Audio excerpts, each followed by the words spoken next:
এবং গুরুত্বপূর্ণ পরীক্ষা তা সে বিষয়ে কিছু তথ্য অবশ্যই জানানো দরকার সংবাদ মাধ্যমকে এবং বিশেষ করে যারা পরীক্ষার্থী তাদের তো বটেই।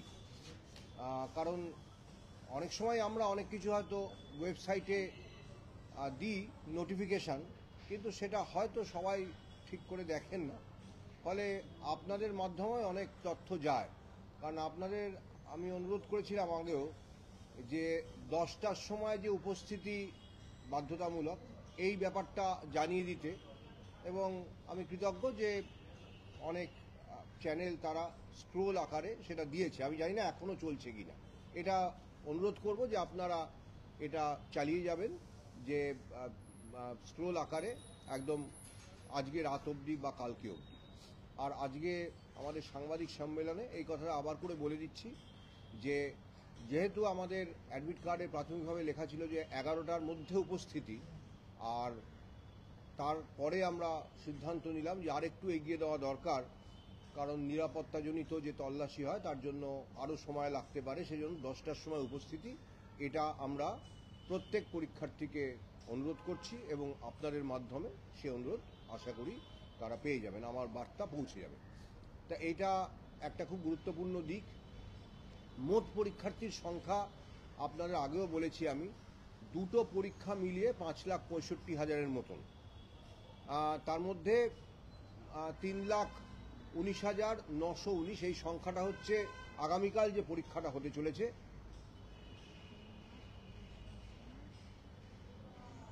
এটা আগামীকাল যে পরীক্ষাটা হতে চলেছে। আর যেটা 14 তারিখ হতে চলেছে, অর্থাৎ 11-12 একাদশ দ্বাদশ শ্রেণীর জন্য, সেটাতে 2,46,500 মতন, 2,46,000 কিছুটা বেশি, অর্থাৎ দুটো মিলিয়ে মানে 5,65,000-এর বেশি, প্রায় 66,000-ই হয়ে যাচ্ছে। এটা গেল পরীক্ষার্থীর সংখ্যা। কালকে মোট যে পরীক্ষা কেন্দ্র আছে সেটা 636টি কেন্দ্র, এটা আমি আগেও বলেছি, এবং 14 তারিখে 478টি কেন্দ্র। এটা আপনারা অনেকে হয়তো সেটা কাগজে লিখেছেন বা আপনাদের বৈদ্যুতিন মাধ্যমে আপনারা দেখিয়েছেন। এটা গেল পরীক্ষা কেন্দ্র। এরপরে আরও একটু খুঁটিনাটিতে আমরা আসতে পারি, যে তথ্য যেটা আপনাদের হয়তো মনে হতে পারে যে এটা প্রয়োজনীয়, যে পরীক্ষাটা নিশ্চিতভাবে সুরক্ষিত করতে বা পরীক্ষার সুরক্ষা নিশ্চিত করতে আমরা যেসব বন্দোবস্ত নিয়েছি তার কিছু কিছু আমি আলোচনা করে দিচ্ছি। সেটা হচ্ছে যে ওই যে প্রথমেই বললাম, যেটা 10টার সময়, অর্থাৎ একটা প্রাথমিক তল্লাশি করেই ভেতরে তারা প্রবেশ করতে পারবেন পরীক্ষার্থীরা, এবং সেটা কোনো রকম মানে প্রত্যেকে যেটা নিয়ে যেতে পারবেন সেটা হচ্ছে একটি স্বচ্ছ পেন। যদিও আমরা প্রত্যেক পরীক্ষার্থীর জন্য পেনের বন্দোবস্ত রেখেছি, এমন নয় যে তার পেনটা যদি অনুপযুক্ত হয় তাহলে তিনি পরীক্ষা আর দিতে পারবেন না। প্রত্যেক পরীক্ষার্থীর জন্য আমরা পেনের বন্দোবস্ত আমাদের পরীক্ষা কেন্দ্রগুলিতে থাকবে, অর্থাৎ একটি পরীক্ষা কেন্দ্রে যদি মোট 500 পরীক্ষার্থী থাকেন, 500টি পেন সেখানে পাঠানো আছে। সেদিক থেকে পরীক্ষার্থীর অসুবিধার কোনো কারণ ঘটবে না। তাকে অবশ্যই তার অ্যাডমিট কার্ডটি নিয়ে যেতে হবে। অ্যাডমিট কার্ড ছাড়া পরীক্ষা কেন্দ্রে প্রবেশ একেবারেই অনুমতিযোগ্য নয়। আর অ্যাডমিট কার্ডে বারকোড স্ক্যানার আছে, অর্থাৎ অ্যাডমিট কার্ডটি মানে আমরা আমাদের ওয়েবসাইট থেকে ডাউনলোড করা কিনা সেটাও খুব সহজে বোঝা যাবে। অ্যাডমিট কার্ডে বারকোড স্ক্যানার থাকবে, তাতে কি থাকবে সেটা আমি আলোচনা করছি না। এবং এই যে মোবাইল ফোন ছাড়া অন্যান্য কোনো কিছু, ঘড়ি, কোনো রকমের ঘড়ি, জলের বোতল, স্বচ্ছ একদম জলের বোতল হতে পারে, কিন্তু তাছাড়া অন্য কোনো কিছু কাগজপত্র, তার শুধু নিজের ফটো আইডি কার্ড ছাড়া কোনো কিছু সে নিয়ে যেতে পারবে না। যার অ্যাডমিট কার্ডে মনে হচ্ছে যে কিছু সমস্যা আছে, মানে ফটোটা স্পষ্ট নয় হয়তো উনি মনে করছেন ততটা, বা সইটা স্পষ্ট নয় বা সইটা দেখা যাচ্ছে না, তাহলে তার পরীক্ষা যাতে বাতিল না হয় তার জন্য আমরা তার ওই অরিজিনাল, তো তিনি একটা আইডি কার্ড নিয়ে যাচ্ছেনই, তার একটা স্বপ্রত্যয়িত বা সেলফ অ্যাটেস্টেড যেটা ফটোকপি বলি সেরকম কপি উনি নিয়ে যাবেন ওই অ্যাডমিট কার্ডটি, এই অ্যাডমিট কার্ড বলছি, ওই ফটো আইডির, এবং ফটো আইডি কার্ডের যে ওই সেলফ অ্যাটেস্টেড ফটোকপিটা পরীক্ষা কেন্দ্রে জমা থাকবে এবং সেটা আমাদের কাছে চলে আসবে আঞ্চলিক কমিশনগুলির মাধ্যমে। তাকেও আমরা পরীক্ষা থেকে বাতিল করছি না। যদি কোনো কারণে অ্যাডমিট কার্ডে ফটো সিগনেচারে কিছু বিভ্রাট থেকে যায়, অর্থাৎ সই অস্পষ্ট, ছবি মনে হচ্ছে তার অস্পষ্ট, তিনি হয়তো দ্বিধার মধ্যে সংশয়ের মধ্যে আছেন, এই ব্যবস্থাটা থাকছে। কিন্তু অ্যাডমিট কার্ড থাকতে হবে। অ্যাডমিট কার্ডটি সত্যি কিনা সেটা বারকোড স্ক্যানার দিয়ে সহজেই ধরা যাবে। সুতরাং পরীক্ষার্থীর আইডেন্টিটি সম্পর্কে আমাদের ওটা মানে আশ্বস্ত করছে। প্রশ্নপত্রের মধ্যেও নানা রকম সিকিউরিটি ফিচার থাকবে, সেগুলো নিয়ে অবশ্যই আমরা কোনো আলোচনা করব না, থাকবে এইটুকু বলে দিচ্ছি।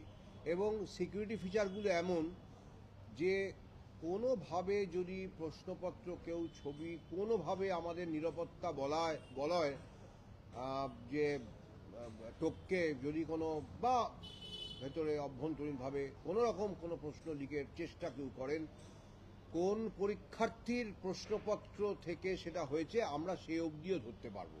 সিকিউরিটি ফিচারগুলো একদম, যদি কালকে 3,19,000 পরীক্ষার্থী থাকেন তাহলে 3,19,000 ভিন্ন সিকিউরিটি ফিচার থাকছে। কিছু কমন থাকে, আর কিছু ভেরিয়েবল থাকে। আমাদের সেই ব্যাপারেও আমাদের যথেষ্ট মানে মানে সিকিউরিটি ফিচার, খুব শক্তিশালী সিকিউরিটি ফিচার।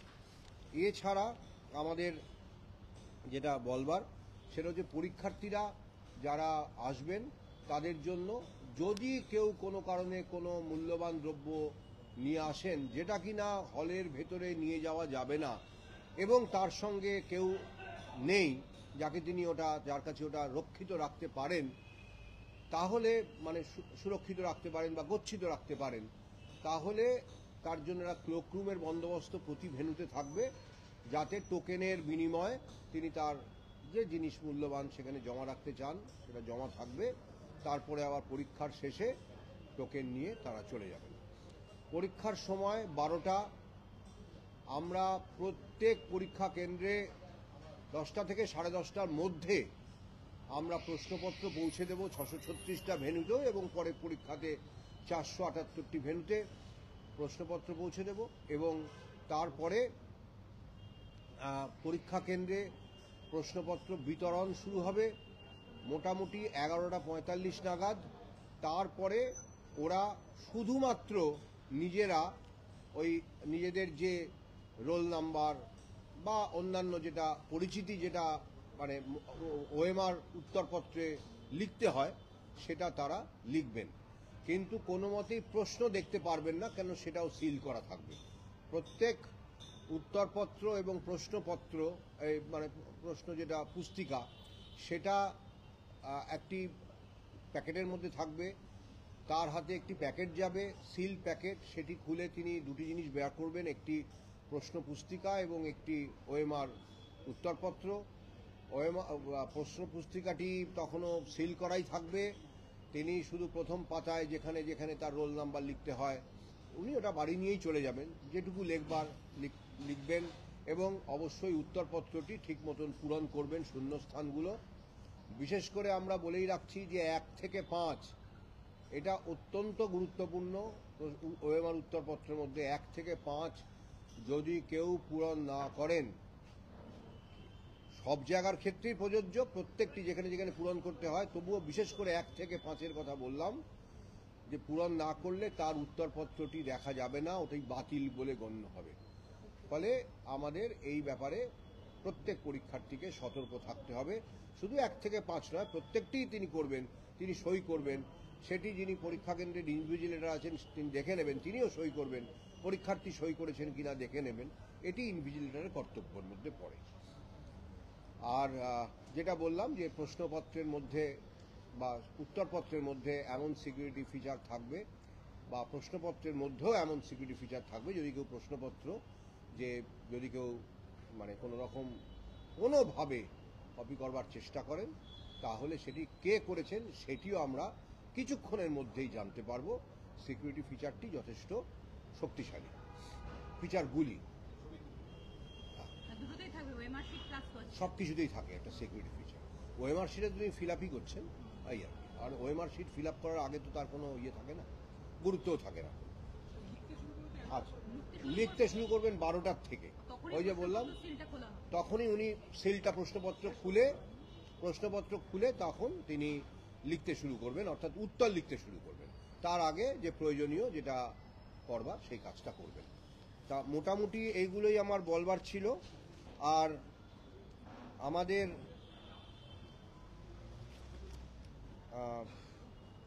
এনক্লোজার সেটা বলাই বাহুল্য যে যারা মহিলা পরীক্ষার্থী থাকবেন তাদের জন্য একটি আলাদা এনক্লোজার থাকবে, কারণ তার যে তল্লাশি অবশ্যই একজন লেডিস সিকিউরিটি স্টাফ দ্বারাই করা হবে এবং সেটা একটা মানে বদ্ধ জায়গার মধ্যেই করা হবে এবং সেখানে স্বাভাবিকভাবে যেটা সব জায়গাতেই নিয়ম যে লেডিস সিকিউরিটি স্টাফ তারাই করেন এই ফ্রিস্কিংয়ের কাজটা লেডি ক্যান্ডিডেট হলে, এবং সেটা একটা মানে অন্যের দৃষ্টির আড়ালেই হয়, এটা সর্বত্রই হয়, এটা নতুন করে বলবার কিছু নেই। তো সেরকম একটা এনক্লোজারও ভেন্যুগুলোতে করা হয়েছে। তল্লাশি অবশ্যই ডিটেক্টর থাকবে, মেটাল ডিটেক্টর থাকবে। তা এই মোটামুটি প্রাথমিকভাবে আপনাদের জানানোর, এর বাইরে খুব বেশি তথ্য নিয়ে আমি আজকে আলোচনা করব না, আমার ব্যস্ততাও আছে। তবুও যদি মনে হয় যে কিছু মিস করে গেছি, জানার প্রয়োজন, যে পরীক্ষার্থীদের জানার প্রয়োজন, বিশেষ করে এটা কারোর কৌতূহল মেটানো না, পরীক্ষার্থীদের জানার প্রয়োজন, এরকম যদি কোনো কিছু জানবার থাকে একটু প্রশ্ন করুন। কন্ট্রোল রুমের নাম্বারগুলো এখন শেয়ার করছি না, আমরা ওয়েবসাইটে কন্ট্রোল রুমের নাম্বার দিয়ে দেবো প্রত্যেকটি, যেটা আমাদের শিক্ষা দপ্তরের কন্ট্রোল রুম, আমাদের কন্ট্রোল রুম, প্রত্যেকটি আমরা ওয়েবসাইটে কিছুক্ষণের মধ্যেই দিয়ে দেবো। অবশ্যই এটা যে এই যে মোবাইল ফোনের কথা আমি বললাম বা কোনো রকম ইলেকট্রনিক ডিভাইস যেটা নিয়ে পরীক্ষার্থী ঢুকতে পারবেন না, ইনভিজিলেটর ভেন্যু ইনচার্জের ঘরে, ইনভিজিলেটর কেন, আমি যদি কোনো পরীক্ষা কেন্দ্র ভিজিট করি, ঘুরতে যাই, কোনো আঞ্চলিক চেয়ারপারসন, আঞ্চলিক কমিশনের চেয়ারপারসন যদি যান, কোনো শিক্ষা দপ্তরের কর্তা ব্যক্তিও যদি যান, তিনি ভেন্যু ইনচার্জের ঘর অবধি মোবাইল নিয়ে যেতে পারবেন। ভেন্যু ইনচার্জকে অবশ্যই তার সঙ্গে মোবাইল রাখতে হবে, তবে নট ইন হল, হলের মধ্যে তিনিও মোবাইল নিয়ে প্রবেশ করবেন না, কারণ ভেন্যু ইনচার্জ, অবজারভার, এদের তো মোবাইল ফোন সঙ্গে রাখতেই হবে, কারণ কখনো কোনো তাদের প্রয়োজন হবে আমাদের সঙ্গে যোগাযোগ করবার, বা আমাদের প্রয়োজন হতে পারে তার সঙ্গে যোগাযোগ করবার, সুতরাং এটা তাদের মোবাইল ফোন থাকতেই হবে। কিন্তু তিনি যদি মনে করেন আমি এটা হলে যাব, না যাওয়াই হয়তো বাঞ্ছনীয়, যদি মনে করেন যাব, তাহলে সেটি মোবাইল ফোনটি নিজের ওই ঘরে রেখে তবেই যেতে হবে, সেটা আমার ক্ষেত্রে প্রযোজ্য। কন্ট্রোল রুম না আজকে ফাংশন করবে না, কালকে সকালে আমাদের কন্ট্রোল রুম ওটি সকাল 8টা, 8:30 থেকে এরকম সময় থেকে ফাংশন করবে, ওয়েবসাইটে লেখা থাকবে। তবে শিক্ষা দপ্তরের ব্যাপারে আমি বলতে পারছি না, ওদের কাছ থেকে একদম ডিটেইলড ইনফরমেশন পেলে সেটা আমরা বলে দেব। না না, হলে প্রশ্নই নেই, কোনো হলে প্রশ্নই নেই, হল না, পরীক্ষার ওই যে যিনি নিয়ামক বলি বা যাই হোক ভেন্যু ইনচার্জ আর কি, মানে যিনি ওই কেন্দ্রের কর্তা, সেই কেন্দ্রের কর্তার ঘরে ঢুকে মোবাইলটি তার কাছে রেখে তবে তিনি যদি মনে করেন আমি একবার কেন্দ্রটি পরিদর্শন করব, ঘরগুলো উকি মেরে দেখব, করতেই পারবেন, নিশ্চয়ই পারবেন, কিন্তু মোবাইলটি রেখে যেতে হবে। আপনাদের কোনো স্পেশাল অবজারভার থাকছে? কোনো স্পেশাল অবজারভার নেই, প্রতিটি পরীক্ষা কেন্দ্রের জন্য একজন করে অবজারভার আছে। না, ইন্টারনেট বন্ধ এই কারণেই থাকবে না যে পরীক্ষার ওই কেন্দ্রের যিনি মানে অবজারভার বলুন কি আমাদের যিনি পরীক্ষা কেন্দ্রের যে চার্জে যিনি থাকবেন কর্তা, সে প্রিন্সিপাল হতে পারেন, হেডমাস্টার হেডমিস্ট্রেস হতে পারেন, তার তো হোয়াটসঅ্যাপে যোগাযোগ করবার প্রয়োজন হতে পারে। না, সেটা নিয়ে যাওয়া যাবে না, ওটা ওই ক্লোক রুমে রেখে যেতে হবে। আধিকারিক বলবো না, সাধারণভাবে কলেজ বিশ্ববিদ্যালয়ের শিক্ষক অধ্যাপকরাই অবজারভার হয়েছেন, এর বাইরেও কেউ হতে পারেন, তবে সাধারণভাবে কলেজ বিশ্ববিদ্যালয়ের শিক্ষকেরাই অবজারভার হয়েছে। আচ্ছা, একটা জিনিস, ভেন্যু সুপারভাইজার হবেন ওই যে ওই কেন্দ্রের যিনি প্রিন্সিপাল বা প্রধান? সাধারণভাবে তিনি কাউকে ডিউটি দিতেও পারেন, যে আমি সেদিন কোনো কারণে পারবো না, কোনো প্রিন্সিপাল বা প্রধান শিক্ষক হয়তো অসুস্থ, শিক্ষা প্রতিষ্ঠানেরই কেউ না ওই হচ্ছে, শিক্ষা প্রতিষ্ঠানেরই কেউ। 36 জন ভেন্যু সুপারভাইজার এবং অবজারভারের আন্ডার কন্ট্রোলে পরীক্ষাটা হচ্ছে, তাই তো? আপনাদের একদম, সরাসরি একদম, এখানে একদম। সরাসরি যোগাযোগ থাকবে কমিশনে। মোবাইল কার কার কাছে থাকছে ভেন্যু সুপারভাইজার? পরীক্ষা পরীক্ষা কেন্দ্র, আমি পরীক্ষা কেন্দ্র দুভাগে ভাগ করছি। একটা হচ্ছে একদম কেন্দ্র, একটা মানে কলেজ বা স্কুল, আরেকটা হচ্ছে পরীক্ষার হল। পরীক্ষা কেন্দ্রে ঢোকার শেষ সময় হচ্ছে 11:45, কেন্দ্রের ঢোকার। আর পরীক্ষার হলে ঢুকবার শেষ সময় হচ্ছে ঠিক 12টা ঘন্টা বাজা অবধি। প্রথমে একটা ওয়ার্নিং বেল 15 মিনিট আগে, আর তারপরে ফাইনাল বেল যখন লিখতে শুরু করবেন, তখন যখন তিনি সিল খুলে ফেলেছেন পরীক্ষার্থী, তখন 12টা ঘন্টা বাজলো। সেই সময় তিনি শেষ ঢুকতে পারবেন 12টা অবধি। কারণ একটা বড় পরীক্ষা কেন্দ্র যদি হয়, ঢুকে অনেক সময় কেউ যদি 11:44-এ ঢোকেন, কোন ঘরে আমার মানে সিট পড়েছে সেটা খুঁজতেও কিছুটা 10 মিনিট সময় লেগে যেতে পারে। যদিও প্রত্যেককে বলা আছে একটা মানে ফ্লোর ম্যাপ, একটা হল ম্যাপ করে দিতে প্রথমেই সামনেই, তবুও তার কিছু সময় লেগে যেতে পারে। অনেক বড় বড় ক্যাম্পাস থাকে, সুতরাং বিশেষ করে বিশ্ববিদ্যালয়ে যেখানে ভেন্যু, সেখানে পরীক্ষা কেন্দ্রে ঢোকার পরে হলে পৌঁছতে 10-12 মিনিট সময় লেগে যেতেই পারে। সেজন্য অতিরিক্ত না, এরকম কিছু করে আমরা চিহ্নিত করিনি। সব ভেন্যুই আমাদের কাছে সমান স্পর্শকাতর, কারণ বিপদ হলে যে কোনো জায়গা থেকেই হতে পারে।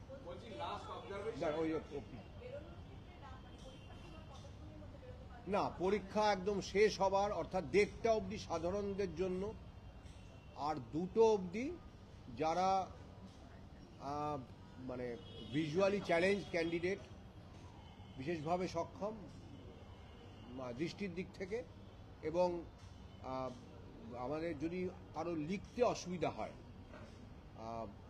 অন্যরকম কোনো মানে অসুবিধা আছে, যার জন্য তিনি আর কি স্ক্রাইব নিয়ে পরীক্ষা দিচ্ছেন।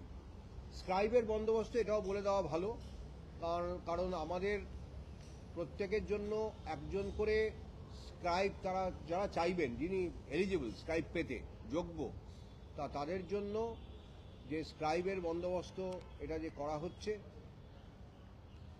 তারা পারমিশন নেবেন গিয়ে আঞ্চলিক কমিশনগুলিতে, যে কোনো আঞ্চলিক কমিশনে। আগে নিয়ম ছিল যে আমার যদি নর্দার্ন রিজিয়নে সিট পড়ে, কোনো কারণে আমি হয়তো নর্দার্ন রিজিয়নে পরীক্ষা দেব, কিন্তু আমি এইখানে আপাতত বসবাস করি, তা পরীক্ষার আগে আমি হয়তো চলে যাব, তা আমি পারমিশন নেবার সময় আমি হয়তো সাউথ ইস্টার্ন রিজিয়নে বা সাদার্ন রিজিয়নে গিয়ে অনুমতি নিলাম। সেটাও আমরা এবারে অনুমতি দিয়েছি।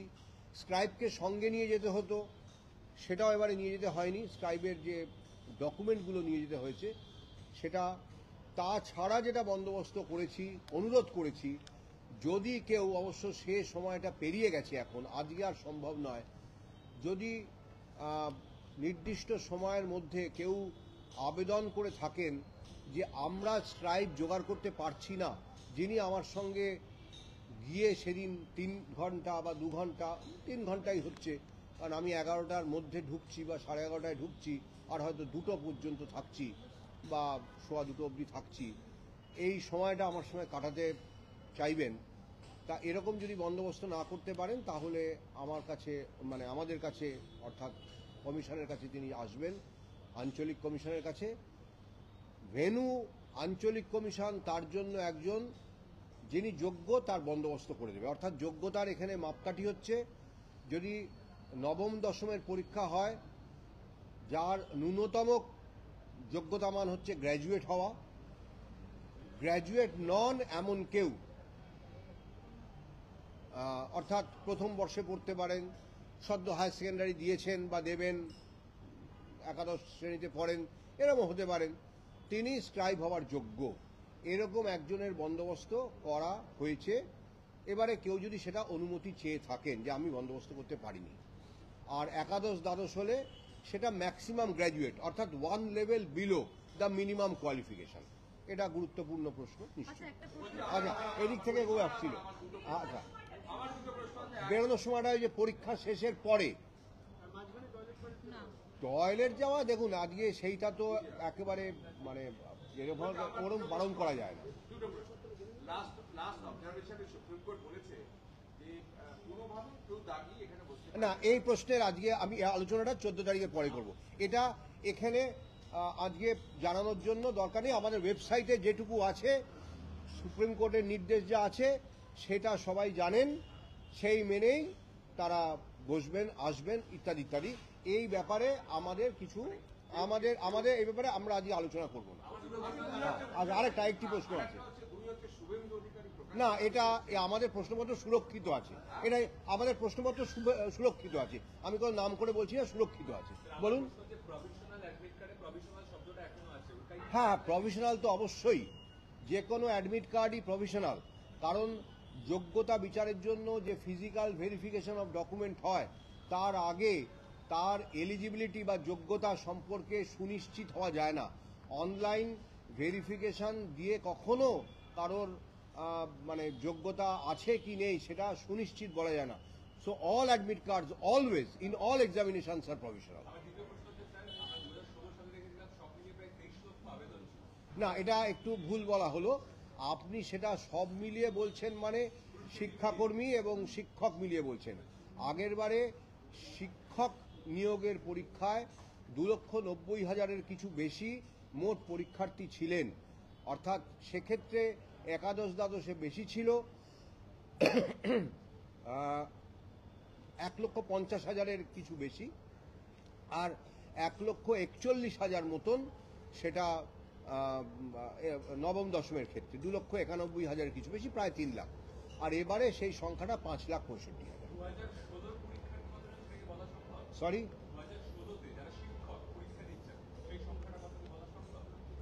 না, সেই সম্পর্কে বিস্তারিত তথ্য মানে আমি নিখুঁতভাবে দিতে পারবো না। তবে প্রায় সবাই আবেদন করেছেন, এটা আমি জানি। আচ্ছা ইনভিজিলেটরের সংখ্যা না, কত হবে করে? না, সেভাবে কোনো ইনস্ট্রাকশন কারণ নেই যে ব্ল্যাঙ্ক সাবমিট করা যাবে না, একটা গোল দিয়ে সাবমিট করলেই সেটি খুব মানে যোগ্য একটা ওএমআর হবে, এরকম কোনো ইনস্ট্রাকশন নেই। মানে ওএমআর বাতিল না না না, এটা অ্যাডমিট কার্ড এবং গাইডলাইন যা আছে না, সেটা ওএমআর বাতিল তো আমাদের লেখা আছে, অ্যাডমিট কার্ডে যা লেখা আছে বা ওএমআর শিটে লেখা থাকবে, প্রশ্নপত্রগুলি প্রশ্ন পুস্তিকাতে লেখা থাকবে। আচ্ছা হ্যাঁ, ইনভিজিলেটরের সংখ্যা হলে ইনভিজিলেটরের সংখ্যা প্রতি 25 পিছু একজন, এরকমই মোটামুটি থাকবে। না, এটা আমি বললাম প্রশ্নপত্র সুরক্ষিত। না, আমাদের সুরক্ষিত আছে। না না, আমাদের প্রশ্নপত্র সুরক্ষিত আছে, এইটুকু বলবো, আর কিছু বলবো না। পরীক্ষার পরে আপনারা সবাই বুঝতে পারবেন। আমি বলতে পারবো না, ওই নিয়ে আমরা কোনো মন্তব্য নেই। না, এটা বললাম তো। হ্যাঁ বলুন। ইংলিশে বলছি, বলুন কি জানতে চান। Please ask a specific question. আচ্ছা, total centers for the exam of tomorrow 636, and for the exam of 11-12 that is scheduled on 14th is 478, and total number of examinees, as I said, is nearly 3,20,000 for tomorrow's exam, 3,19,919 for tomorrow's exam, and 2,46,500 almost for 14th exam. So that is the number of examinees for the two exams and the number of centers. And the question booklets will have strong security features so that each individual candidate can be tracked. The security feature is quite robust to that extent. Examinees have to report at the venue by 10 a.m. because there will be security checks, and they can enter the examination venue finally up to 11:45 a.m. and the examination hall up to 12 noon, just when the bell rings for the examination commencement. So that is the instruction for the candidates to be well ahead of this time deadline, and to reach the examination halls in time. Sir একটা বিষয় হচ্ছে যদি আগামীকাল কেউ placard নিয়ে পরীক্ষা কেন্দ্রে ঢোকে, না, প্ল্যাকার্ড নিয়ে পরীক্ষা কেন্দ্রে ঢোকবার তো আমাদের কি নিয়ে ঢোকা যাবে সেটার ব্যাপারে একটা সুনির্দিষ্ট নির্দেশিকা আছে, যেটা হচ্ছে একটি ট্রান্সপারেন্ট প্লাস্টিক ফোল্ডারে তার ফটো আইডি কার্ড, তার অ্যাডমিট কার্ড, তার পেন এবং একটি স্বচ্ছ জলের বোতল। পেনটি হতে হবে ট্রান্সপারেন্ট বা স্বচ্ছ পেন। তার পেনটা যদি সেই মতন না হয় পেনটিকে ফেলে দিতে হবে। পেনের জন্য ক্লোক রুম থাকবে না, এবং আমরা হল থেকে তাকে একটি পেন দেব। আমি এ ব্যাপারে কোনো মন্তব্য করব না। আচ্ছা, আমার একটা প্রশ্ন, মানে যদি 3,19,919টা সিকিউরিটি ফিচার প্রতিটি কোশ্চেনের পরে আলাদা আলাদা থাকছে, মানে এটা কি পারমিটেশন কম্বিনেশন করে আছে নাকি সবই আলাদা? না, এইটা নিয়ে প্রশ্নটা পুনরাবৃত্তি করবেন না আমার, কারণ সময়েরও ব্যাপার আছে, আমি চলে যাব। আমি জানার জন্য কৌতূহলে বলছি, আপনারা তো ধরুন তালিকা প্রকাশ করেছেন, না, ওইটা নিয়ে না আজকে আলোচনাও করব না, প্রশ্নও করবেন না দয়া করে। না, আমি জানি সুপ্রিম কোর্টের অবজারভেশন আমি পড়েছি, আমি সবই পড়েছি। এটা নিয়ে আমি কোনো আজকে আলোচনা বা প্রশ্নের উত্তর দেব না, এটা আমি স্পষ্টভাবে জানিয়ে দিলাম প্রথমেই। একই প্রশ্ন পুনরাবৃত্তি করেছি।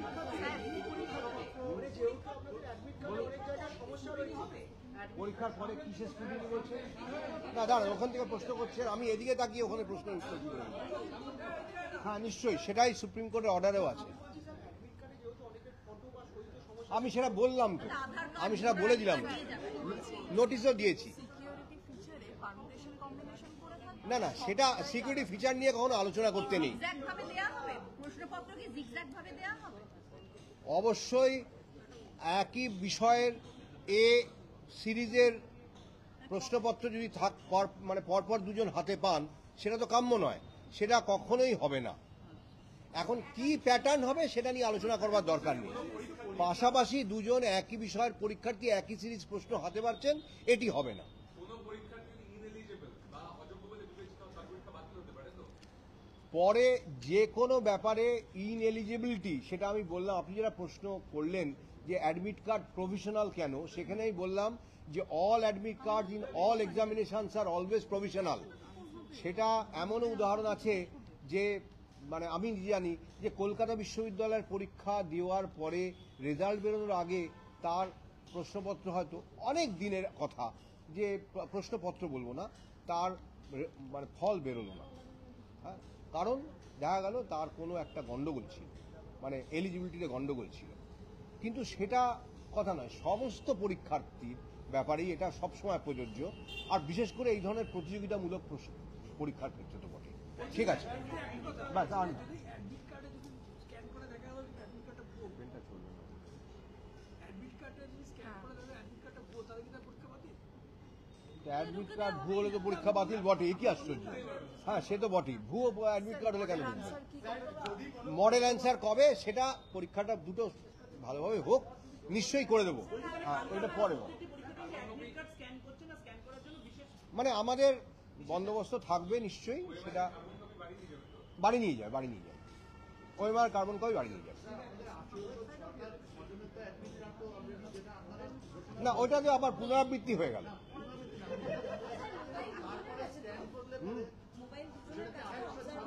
হ্যাঁ, ইয়েতে দুজনের কাছে থাকবে পরীক্ষা কেন্দ্রে, কেন্দ্রে, হলে নয়। বুঝতে চাইছি, ধরুন পরীক্ষা চলাকালীন